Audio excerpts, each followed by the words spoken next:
بسم اللہ الرحمن الرحیم۔ السلام علیکم۔ آج میں بیان کروں گا کہ کیا مسلمان کعبہ کو پوجتے ہیں؟ چند غیر مسلم اس طرح کے سوالات کرتے ہیں، تو میں اس سوال کا جواب قرآن اور حدیث کی روشنی میں دوں گا۔ یعنی اس طرح کے سوالات کرتے ہیں، جب اسلام بتوں کی پوجا کے خلاف ہے تو مسلمان اپنی نمازوں میں کعبہ کے آگے کیوں جھکتے ہیں اور اس کی عبادت کیوں کرتے ہیں؟ سب سے پہلے میں یہ بتا دوں کہ کعبہ ہمارا قبلہ ہے، یعنی وہ سمت جس کی طرف منہ کر کے مسلمان نماز پڑھتے ہیں۔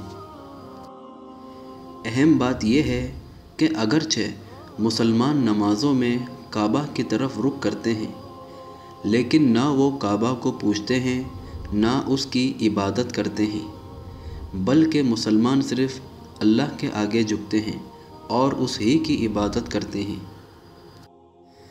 جیسا کہ سورہ البقرہ میں اللہ تعالیٰ فرماتے ہیں، اے نبی، ہم آپ کے چہرے کا بار بار آسمان کی طرف اٹھنا دیکھ رہے ہیں، لہٰذا ہم ضرور آپ کو اس قبلے کی طرف پھیر دیں گے جسے آپ پسند کرتے ہیں، سو آپ اپنا منہ مسجد الحرام کی طرف پھیر لیں۔ اسلام وحدت کا دین ہے، چنانچہ مسلمانوں میں اتحاد اور اتفاق پیدا کرنے کے لیے اسلام نے ان کا ایک قبلہ متعین کیا ہے اور ان کو حکم دیا گیا ہے کہ وہ جہاں کہیں بھی ہوں نماز کے وقت کعبے کی طرف رخ کریں۔ جو مسلمان کعبے کے مغرب کی طرف رہتے ہوں وہ اپنا رخ مشرق کی طرف کریں گے، اور جو مشرق کی طرف رہتے ہوں وہ اپنا رخ مغرب کی طرف کریں گے۔ یہ مسلمان ہی تھے جنہوں نے سب سے پہلے دنیا کا نقشہ بنایا۔ ان کے نقشوں میں جنوب اوپر کی طرف تھا اور شمال نیچے کی طرف، اور کعبہ درمیان میں تھا۔ بعد میں مغربی نقشہ نگاروں نے جو نقشے بنائے ان میں شمال اوپر اور جنوب نیچے کی طرف دکھایا گیا، جیسا کہ آج کل دنیا کے نقشے بنائے جاتے ہیں۔ بہرحال الحمدللہ کعبہ دنیا کے نقشے کے تقریباً اوسط میں ہے۔ جب مسلمان مکہ کی مسجد الحرام میں جاتے ہیں وہ کعبے کے گرد چکر لگا کر طواف کرتے ہیں۔ ان کا یہ عمل واحد سچے معبود پر ایمان اور اللہ کی عبادت کی علامت ہے۔ جیسے ہر دائرے کا ایک ہی مرکز ہوتا ہے، اسی طرح اللہ تعالیٰ بھی ایک ہے جو عبادت کے لائق ہے۔ جہاں تک سیاہ پتھر یعنی حجر اسود کی حرمت کا تعلق ہے، حضرت عمر رضی اللہ تعالیٰ عنہ کی ایک حدیث سے واضح ہے۔ حضرت عمر رضی اللہ تعالیٰ عنہ نے حجر اسود کو بوسہ دیا اور کہا،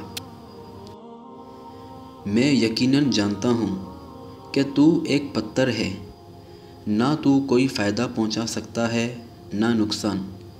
اگر میں نے نبی کریم صلی اللہ علیہ وآلہ وسلم کو تجھے چومتے ہوئے نہ دیکھتا تو میں تجھے کبھی نہ چومتا۔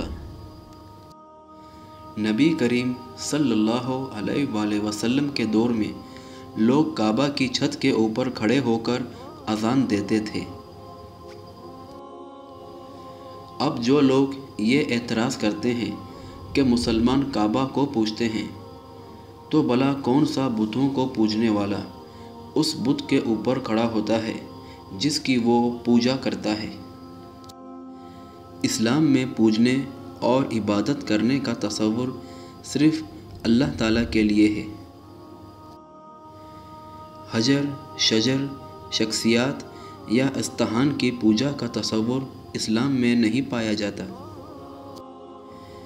اسلام نے تو ایسی جگہ پر بھی عبادت سے روک دیا جہاں اللہ کے علاوہ کسی اور کی عبادت کا شبہ پیدا ہو سکتا ہے۔